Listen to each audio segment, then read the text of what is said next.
Yo, what's up guys? So today we're going to be showcasing off something pretty interesting. It is a deck that revolves around Obelisk, the Egyptian god, plus Jinzo. I mean, every single time that you use your Reasoning or your Monster Gate, those are the only two cards you can go for in the deck. It pretty much has no normal summons except for those two cards, and you're not really going to be tributing with the tribute summon of Obelisk. You might actually be able to use the other effect of Obelisk, which actually pops all of the monsters, and Jinzo is going to get rid of all of the back row that your opponent will have. And then you have Obelisk to get rid of all of the monsters, and then you still OTK them with Obelisk's effect because, well, you can do it, alright? But anyways, basically use Monster Gate or Reasoning, and you just send everything from your deck to the graveyard. You reset your plays with Exodius, and then you can potentially reset some of your plays over here with Exodius, and then start sending more cards to the graveyard again. And when Exodius attacks, he has to send one monster from his hand or deck to the graveyard. And then on top of that, if he happened to have it, maybe he could have done some extra burn damage at the very end over there. But he ends up making a Blackluster Chaos Warrior, and pretty much at this point he's got game because Chaos Warrior is a relatively strong card, and if it's linked someone to 7 or higher, you get that bonus effect where it can't be destroyed by your opponent's card effects. Really good stuff. And then he gives his opponent a Lava Golem just because, well, Lava Golem's not a bad card at all in this build because you don't need your normal summon. This whole deck functions without the normal summon that you would need. So we have a few replays to showcase off. So there was like a low level one that was like a Sky Striker, a variant with, of course, the Fortune Ladies. Next up, this one's up against a the King of Skull Servants deck. I haven't seen this deck in a while. It used to be a lot more popular, but I just haven't seen some play in a while. But like, I like this deck because it's literally an Obelisk Jinzo deck. I was actually thinking about it, and it reminded me of DDT. I'm not even sure what I'm going to be calling this video because after I was looking at it, I'm like, dude, it reminds me a lot of DDT. For those of you guys that don't know what DDT is, it was Diamond Dude Turbo, and basically you would get a lot of free spell cards off of Diamond Dude, but then you would Monster Gate and get rid of like your other cards, and then you'd basically OTK them. It reminds me of that deck. I mean, this deck will OTK very, very frequently, as long as you have either Monster Gate or Reasoning, but you have other draw power cards in the deck to, of course, make that more consistent. But when you go ahead and be able to get a bunch of cards, first off, you can get Obelisk The Tormentor, which is that, it's either that or Jinzo. And then we're going to go ahead and special summon some wolves. We've got the Broken Bamboo Sword.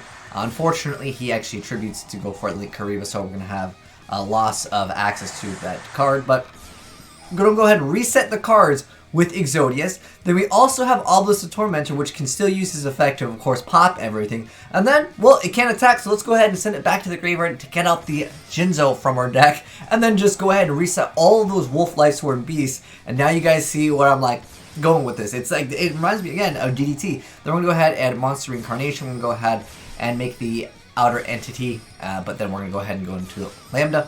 We're going to go ahead and make the Rail Cancer. We're going to go ahead and burn him. Then go ahead and go and Gustav Max, hit him for 4k, and then him for another 2400. And we also had the Lambda still up on the board here, but it was OTK anyways. One more over here. I like this deck though, even though this one's against a Blue Eyes Exodia deck. I haven't seen that in a while, but it doesn't really matter what your opponent is playing. I mean, you're able to, again, pop all the monsters, and then you just get rid of the Obelisk. You can link with it, you can obviously execute with it, or just Monster Gate it away. But basically you get rid of all of the monsters, and on top of that, again, you get rid of all of the back row, for the most part. Unless someone's playing Book of Moon in 2019, which I honestly haven't seen anyone play it in several months. Book of Moon, that is. But anyways, we're going to go ahead and see the Broken Bamboo Sword, because, well, we can get those cards for free once you get some of the Cursed Bamboo Swords in the graveyard. We're going to go ahead and make a number 35 Ravenous Tarantula. We're going to go ahead and see him use Reasoning, and the opponent calls 4. He gets the Jinzo. Even though this guy didn't have any back row, he's going to go ahead and attack with the Wolf over here. And this card is going to gain the difference in the life points over here, so he's going to go ahead and smack him for 6,600. Really cool deck by Karma, man. Alright, so if any of you guys want to try out the deck yourself, here is the build.